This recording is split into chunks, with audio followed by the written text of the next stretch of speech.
나는 복직이란 성에 걸어가려고 내 조그만 짐을 벗어버렸네. 제주 중에 다시 만나갈 예정없으니 저 생명실에 가에 살겠네. 예 살겠네.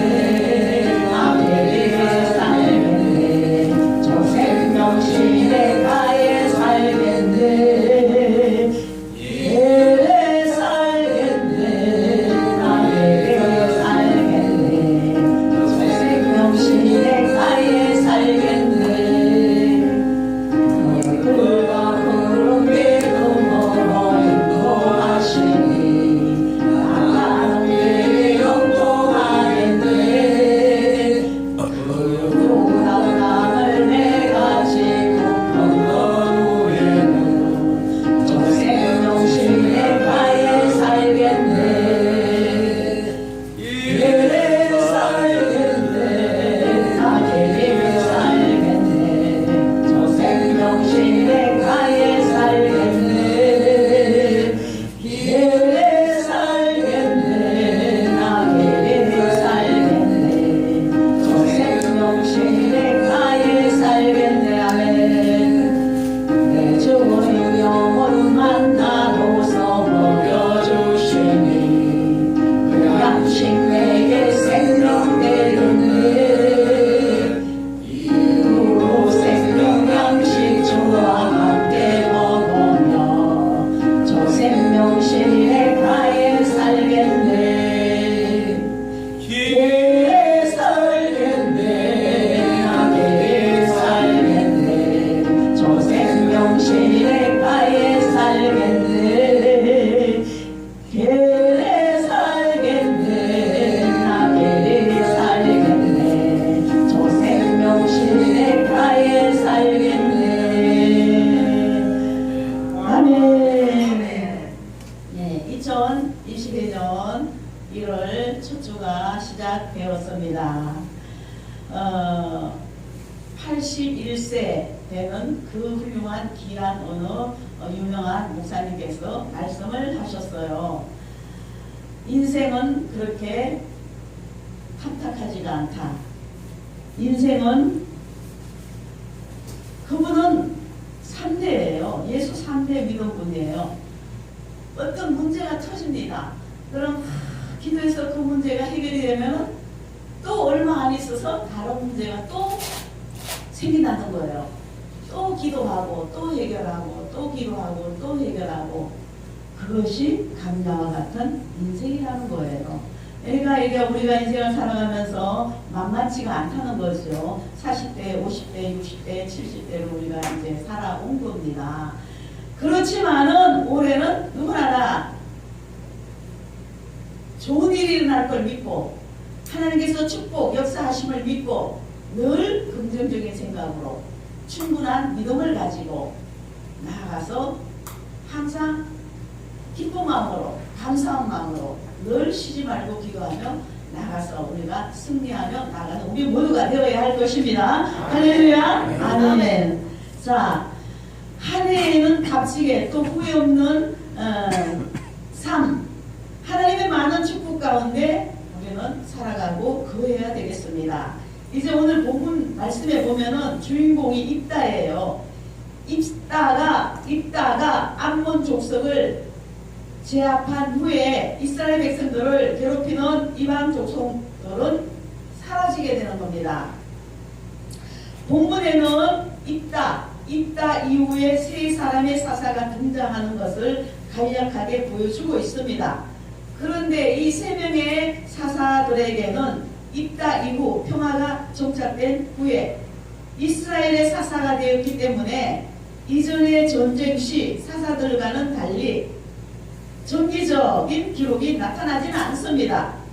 그만큼 팔레스타인에는 안정과 평화가 깃들었던 것입니다. 입다가 이기고 해서 평화롭게 되었다는 겁니다. 입다의 그 시대에는 입다의 시대를 전쟁과 영웅의 시대였다면 입다 이후의 시대를 평화와 안정의 시대라고 할 수 있습니다. 이 같은 평화와 안정의 시대는 하나님께서 이스라엘 백성들에게 준 축복의 시대라고 할 수 있습니다. 오늘날 우리 대한민국이 정말로 안정과 평화의 시대, 믿음의 시대, 축복의 시대가 되어야 할진데 우리는 이 국가 민족을 위해서 정말로 많은 기도를 해야 되는 겁니다. 내년에 대통령이 누가 될런지 주님은 아시는 겁니다. 어떻게 하든지 자유주의 민주국가 또 이 국가를 위해서, 국민을 위해서 어떻게 하면은 잘 해 나갈 것인가, 국민을 위해서 살아가는 정치를 하는 대통령이 되어야 되는 겁니다.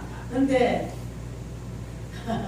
참 하여튼 우리는 기도 많이 해서 하나님이 원하시는 자가 대통령이 되기를 우리는 학수고대할 줄 믿습니다. 특히 가나안 정복 이후에 얼마 되지 않는 시기에 분쟁과 다툼이 끊이지 않았던 사사시대에 이 같은 평화의 시기가 있었다는 것은 믿기 어려운 하나님의 축복이 아닐 수가 없습니다. 그래도 우리가 이만큼 살아가는 거 한동안은 코로나 터지기 전에 2년 전에는 얼마나 우리가 정말 예수 믿기 쉬웠고 얼마나 평화롭게 이 많은 그 복을 받으며 살아왔습니까? 우리는 하나님 앞에 싸우면서 나가야 되는 겁니다. 예수를 잘 믿어야 되는 겁니다. 인간들이 너무 예수를 안 믿고 세상적으로 살다 보니까 코로나니 뭐니 막 그냥 터진 거예요. 이것도 하나님이 허락하신 겁니다. 하나님이 마귀의 역사 허락하지 않으면 안 되는 거죠. 그러나 마귀도 하나님의 허락하에 있는 겁니다. 그래서 우리는 참으로 전도도 많이 해야 되겠지만 하나님 앞에 어찌하든지 울고불고 기도하며 매달리며 하나님 뜻대로 살아야 할 것입니다. 이제 때는 다 돼가는 겁니다. 할렐루야. 그렇다면 하나님의 축복으로 말미암은 안정과 평화의 시대에 나타난 특징은 무엇입니까? 첫 번째, 전쟁이 사라졌습니다. 우리는 오늘날 꼭 뭐 전투하고 핵으로 미사일로 총칼로 핵탕으로 해야만이 전쟁이 아닙니다. 마음의 전쟁, 가정의 전쟁, 생각의 전쟁, 또 물질 전쟁, 사상의 전쟁. 지금 우리가 이 많은 그 전쟁의 시대에 살아가고 있는 겁니다. 촛불 전쟁, 태극기 부대. 자, 전쟁은 주로 하나님을 배신한 이스라엘 백성들에게 대한 하나님의 징계의 수단이었습니다. 여호수아의 마지막 권면을 기억하는 사람들이 점차 줄어드는 시기에 이스라엘은 하나님 앞에서 불순종하기 시작했습니다. 불순종하면 하나님은 옆에 암몬을 통해서 블레셋을 통해서 전쟁을 일으켜서 고통이 오는 겁니다. 그러면 또 하나님 앞에 막 회개 기도하고 또 살려달라고 울고 기도하면 또 하나님께서 사사를 일으켜서 새로 또 평화의 시대를 만들어 주기도 하는 겁니다. 거기에 맞추어 또 이방인들의 도전도 거세게 되었습니다. 하나님께서는 이스라엘 백성들의 불순종에 대한 징계로 이방 족속들을 세우신 겁니다. 때문에 이따가 사사가 되기 이전에는 이스라엘 백성들은 메소포타미아, 모압, 하솔, 미디안, 블레셋 등 이방 족속들에게 괴롭힘을 받았어요. 우리나라도 얼마나 괴롭힘을 받았습니까? 일본을 통해서 6.25 전쟁, 그리고 또 하여튼 우리나라가 침범은 한 번도 하지를 못했어요. 침략만 당했어요. 1000번 정도. 1000번 정도 계속 침략을 당한 겁니다. 중국, 오랑캐로부터, 중국으로부터. 하여튼 우리나라는 그래도 하나님이 보호하사 이처럼 살아온 것이 기적, 엄청난 기적의 대한민국인 것입니다. 할렐루야! 더욱더 하나님을 가장 믿어야 돼요. 더욱더 하나님께 기도하면서 나가야 되는 겁니다. 이따의 시대에만 해도 암몬 족속이 요단 동편 땅을 침공해서 이스라엘 백성들을 위협하고 요단 동편의 땅을 돌려달라고 요구했습니다. 참으로 이방인의 도전과 전쟁이 끊이지 않은 시대였습니다. 사사기의 역사가 말해주듯이 이스라엘은 하나님 앞에서 불순종하고 하나님 앞에 불순종하면 큰일 나는 거예요. 우리나라가 자꾸 예수 믿는 사람이 늘어나야 되는 거예요. 그래도 그 예수 믿는 사람 때문에 하나님께서는 7천 그루터기를 남겨놨습니다. 그렇기 때문에 그 기도 소리를 들으시고 그래도 이 대한민국이 남한이 이만큼 하나님이 지켜주시는 겁니다. 할렐루야! 아멘. 만일에 믿는 장가가 없으면 벌써 우리나라는 공산화됐단 말이에요. 그래서 우리는 이승만 대통령, 민주시대를 연 이승만 대통령, 경제시대를 연 박정희 대통령을 우리는 기억해야 되는 겁니다. 그 훌륭한 인물들을 세워가지고 이 나라를 이렇게 건재하게 만들어 주신 겁니다. 할렐루야! 하나님의 징계를 받아 회개하고 순종하고 이러한 역사가 반복되었다 이겁니다. 그때마다 하나님의 도우시는 섭리로 의로운 사사가 나타나 역사가 거듭되는 겁니다.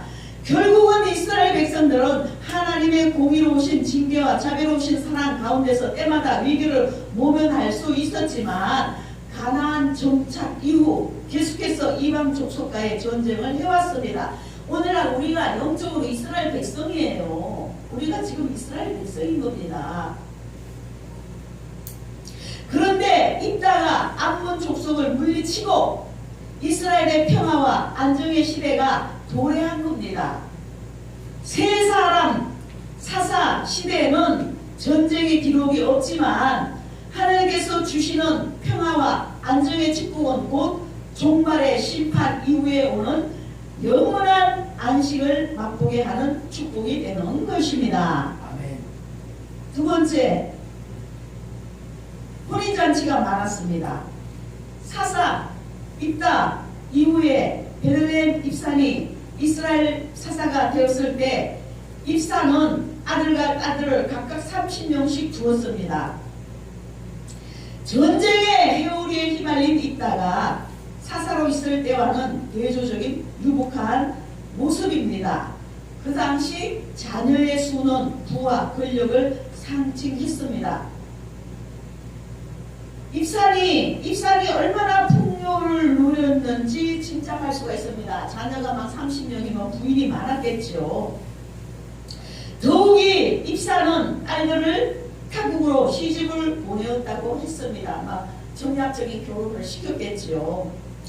여기서 타국은 이방인과 혼인한 것이 아니라 이스라엘 백성 중에 타 지파 자손과 혼인하였음을 알 수 있습니다. 이 같은 활발한 혼인관계는 당시 지파 연합을 공교히 하는 정략적인 이유도 있었지만 전쟁이 한창일 때는 엄두도 낼 수 없는 일이었습니다.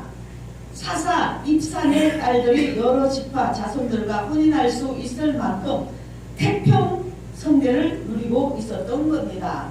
오늘날 막 그 정치인들 자녀들 막 외국으로 유학 보내고 막 외국으로 피신시키고 막 많은 물질을 또 막 저거 미리미리 막 지대를 살피려 막 하잖아요. 응? 하나님께서는 이스라엘 백성들에게 결혼하고 생업에 충실할 수 있는 기회를 주신 겁니다. 하나님께서는 이스라엘 백성들에게 오늘날 우리에게 즐거운 결혼잔치를 허락하시고 풍요로운 수산을 허락하셨습니다. 응? 아무튼 이스라엘은 사사 입산의 통치 시기에 태평성대를 누리며 지파 간에 활발한 혼인관계를 맺었던 것입니다. 이는 하나님께서 축복하신 시대의 대표적인 풍경이라 할 것입니다. 이러한 와중에도 이러한 코로나 이 와중에도 우리에게 하나님께서 우리에게 그래도 먹고 살게 해주시고 예배드리게 해주시고 이나마 그래도 평화를 누리게 해주시고 감사하며 살아야 되는 겁니다. 할렐루야. 우리나라 이 상황에서는 사람들이 별로 그냥 태평한 거예요. 그러나 외국에서는 굉장히 우리나라를 걱정한다는 겁니다. 어쩌면 한국 사람들은 걱정 근심도 없이 그렇게 살아간다는 거예요. 그러나 우리가 참 어떻게 보면은 북한이 있고 중국이 있고 일본이 있고 지금 이 어려운 위기 상황에 살아가면서도 우리는 또 주님 안에서 기뻐하며 즐거워하며 감사하며 태평 시대를 누리며 예배를 드리고 살아가고 있는 겁니다. 할렐루야. 아멘. 세 번째, 자손이 번성했습니다.